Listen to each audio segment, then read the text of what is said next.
Story continued from Utah Raptor playlist. It is a rainy day, a slow day, a quiet day. Normally the first showers of the wet season are cause for activity in this region, but this year the woods and lowlands are eerily silent. For one species in particular, now is a time to lay low and recover from wounds both physical and psychological, wounds inflicted only days ago. For others unaware of such matters, the struggle to survive continues as always. An old male Yurgovuchia marches confidently yet silently through the forests, drawn in by the scent made by tons of dead flesh. 2.5 meters long and less than 50 kilograms, he is a small to medium-sized predator, but frequently scavenges the kills of his larger relative, the half-ton Utah raptor. His long years have taught him how to track down carrion while also avoiding the massive predators, but today he isn't sure what to make of what his nose is detecting. There is doubtless a large amount of decaying flesh nearby, but he can only detect the scent of Utah raptor and no other species. Nonetheless, the Yurgovuchia approaches the smell source, though with far more caution than usual. Moving through the ferns and shrubs, he keeps his body and head concealed until he reaches a rock, which he scurries up to get a better look at the scene. Upon reaching the summit, the sight that greets him is unlike anything the old male has ever seen. A massacre. Before him are the mutilated remains of dozens of Utah raptor, clustered around a single adolescent sauropod skeleton. Far more of them than could belong to one clan, their bodies scattered across the field, broken, dismembered, and disemboweled. Each one telling a tale of a vicious end, finding its own kind to the death. The sheer amount of bodies are so great that the new rain has washed out the blood that has not already been absorbed by the earth and created a dark red carpet across the area. This could only be the result of one thing: a terrible battle of two clans ending in one's annihilation and the other one's crippling.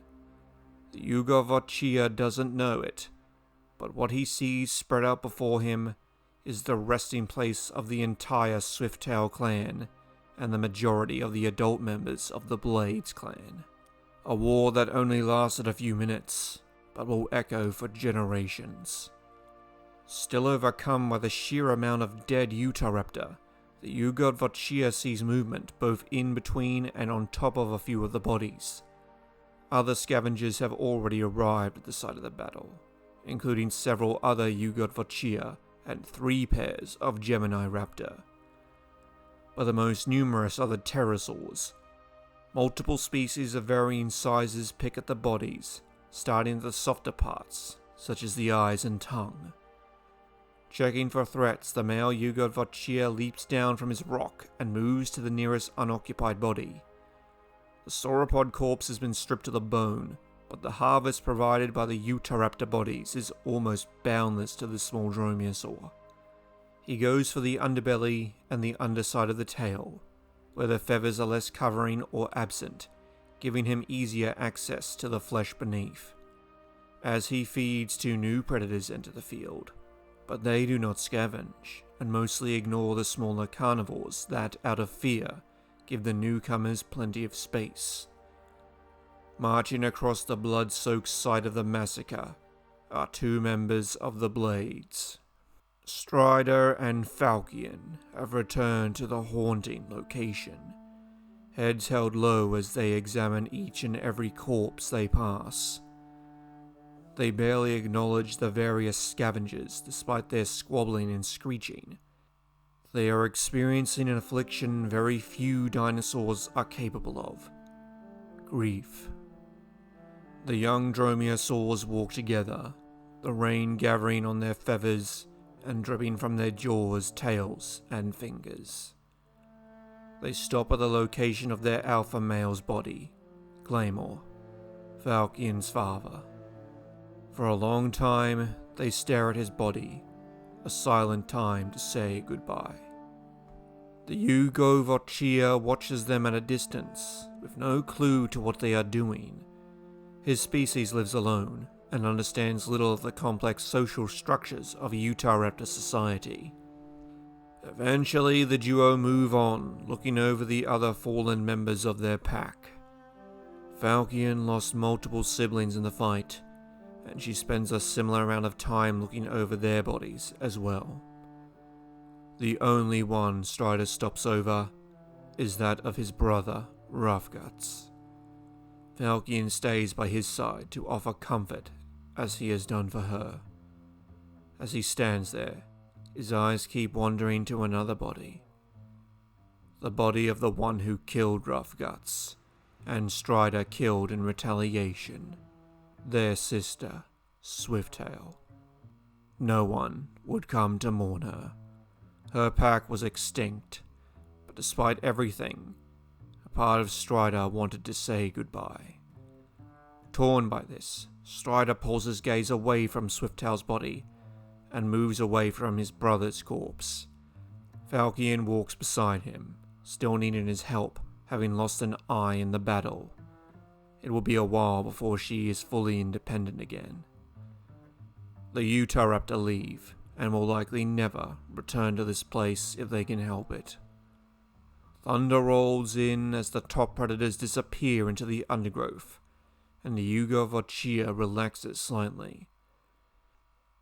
What for one species is a sight of disaster and trauma, for many others is a banquet under the rain.